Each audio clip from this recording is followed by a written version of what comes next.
I have been talking about how tourism was going to be impacted because of the boycotts from the international travelers and the lack of funds here in America because of all of the layoffs, the funds cutting, people just not having enough money because of tariffs. There are so many things going on in America right now. People not wanting to fly because they're cutting the FAA workers and it's not really safe to particularly fly. There are so many reasons why people are not going to be traveling.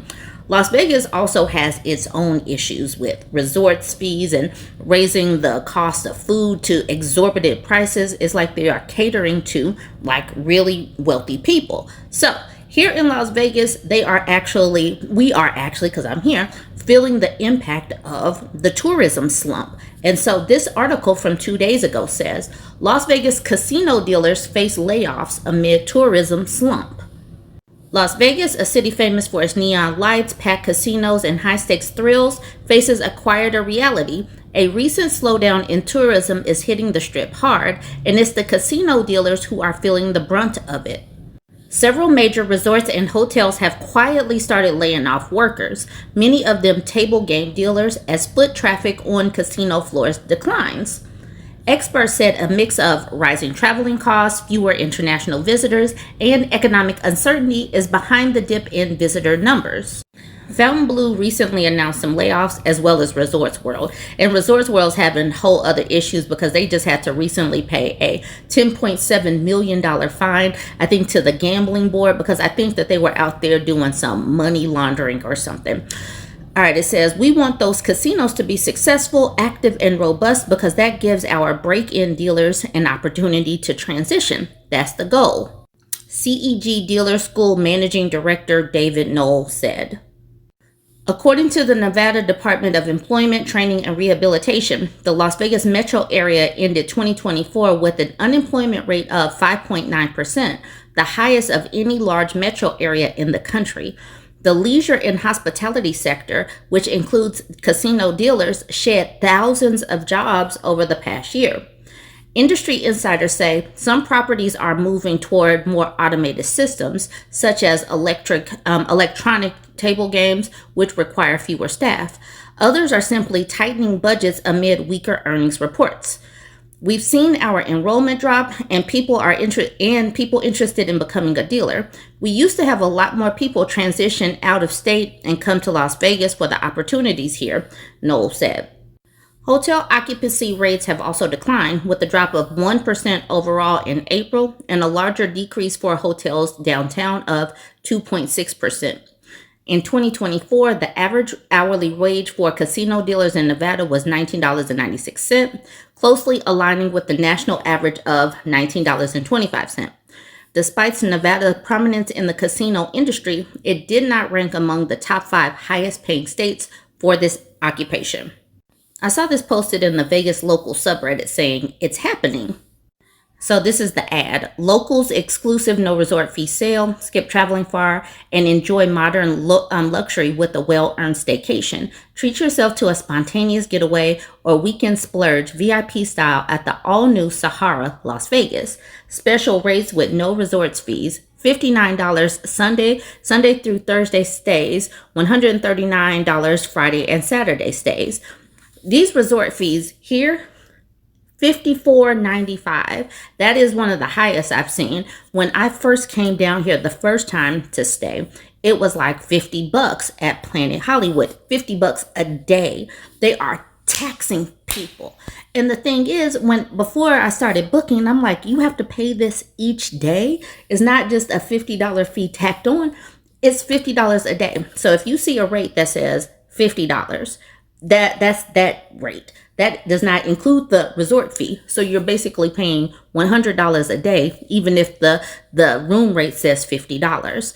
But the thing is, if they really want locals to stay there, why are they charging these locals these resorts fees? And so they're going to have to come down because people are not traveling, because people are holding tight to their money. And so the locals stay away from the Strip. They talk about it in this Vegas local subreddit all the time. This person, mediocre skill, says, as a casino employee, bartender, I never understood how or why so many Vegas resorts basically push the locals out. From what I have seen throughout the years, they came regularly, didn't cause issues, tipped well, gambled regularly, and gave us business during slow times. You could always count on the locals keeping the restaurants full during the holidays. All that changed once they started for parking. They started charging for parking, and parking is like $20-$30 even if you just want to go to a restaurant or something. All that changed once they started charging for parking. Charging for parking makes us feel ripped off. Parking fees need to go away. It's impacted the amount of people who come to eat, see shows, and gamble. The amount of locals who work on the strip who can no longer afford to eat or see a strip show, not necessarily a strip show, but a show on the strip, seems nuts. When people ask me what's cool to do, I basically have no firsthand accounts anymore because I can't afford to shell out $500 a night that used to cost me $150 on the strip. One thing I did find out though this week is that some hotels do offer free parking to locals if you scan your driver's license. That is something that you want to look up before going down there. And even if they do offer free parking, if they are having an event, it will not be free parking. So call ahead or check online. New York City is another city that is going to be or has been impacted by the lack of tourism or the tourism percentage decreasing. So this is an article from CNN Travel saying fewer foreign tourists are visiting New York City. The city is feeling the pinch. Bill Martin says he's heard all kinds of concerns lately from people considering a visit to the United States. Worries about getting in, worries about being detained at the border. I think there is a worldwide fear about what is happening here, said the Australian who spoke to CNN recently while on an open-air bus tour of New York City. Martin is on a 6-week trip that's included a cruise from Tokyo to Vancouver and a stopover in New York. Along the way, he's had lots of conversations with his fellow travelers about how the U.S.'s status as a magnet for tourism, tourists, has changed. There is a doubt as to whether people will get into the country, he added, and that causes people to think of a better destination to visit than the United States. Iman Moretti, an Italian who is studying in the United States, said that Trump's hardline immigration policies have made him nervous about his family visiting him in New York. With Trump, it was a bit harder even for them to come, said the student flanked by his mother, father, and his 2 brothers on a recent midday stroll through Times Square. It was challenging because you never know if people get in through customs, so it was a bit of a hostile environment. Your visa could be canceled, added Javier Manuela, visiting Times Square from Ecuador. So it's a lot of risk that many people don't want to take.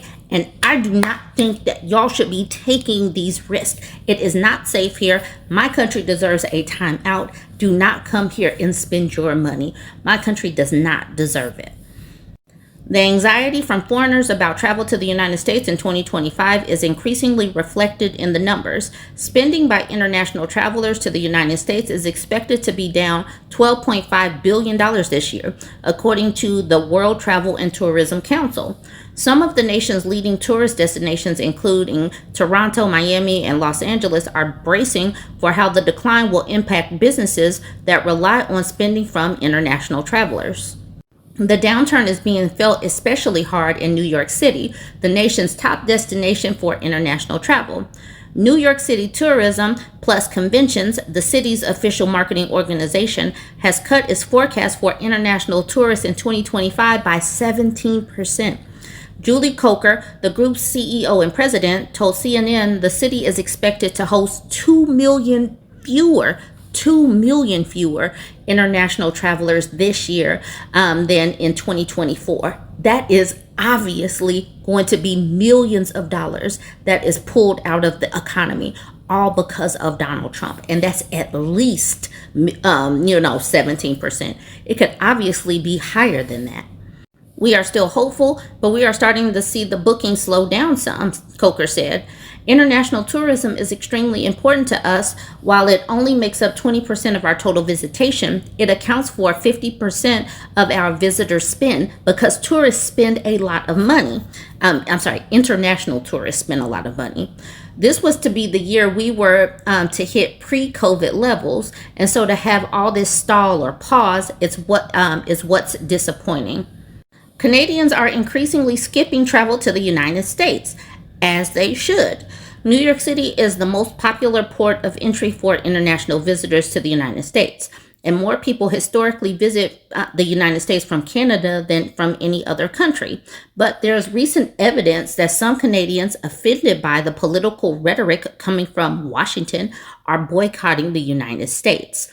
Coker says the decline in New York City tourism is partly the result of having fewer Canadian visitors. Tour operators such as Matt Levy, who has seen a slowdown in business, agrees.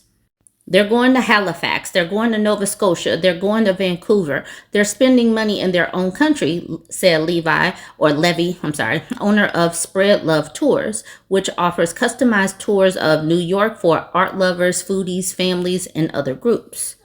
Here's a picture of the naked cowboy in Times Square. Levy has been leading tours of the city for 3 years. He says much of his business relies on international tourism, especially Canadian student groups. But in recent months, Levy says Canadian travel agents have told him their clients are avoiding the States because they're unnerved by threats of tariffs or turned off by Trump's comments about making Canada the 51st state. Levy said that if the political climate doesn't improve, business for him will be even worse in 2026. Next year is going to be hard. Next year is going to be vicious. My 3 largest Canadian clients, all 3 of them told me universally that the PTA boards aren't going to let their kids come to America. They're going to say no. They're going to spend their money in our country instead. He said, that's 40% of my business. Despite the recent headwinds, no one CNN spoke to in the New York travel industry says they're giving up.